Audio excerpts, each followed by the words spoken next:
Okay, so three little birds.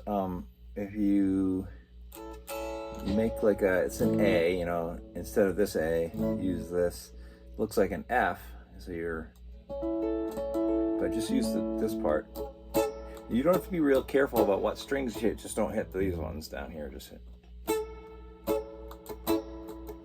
That's the basic thing that you really want to get to is, see my wrist is just going. There's a lot of muting going on. Basically my hand is going.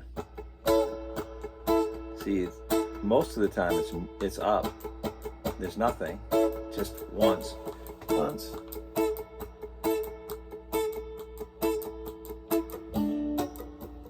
And then just a regular D. You want to be really loose. No word about a thing.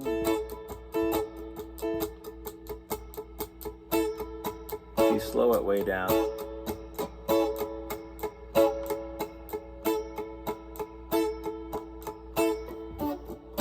And then obviously the other chord is here.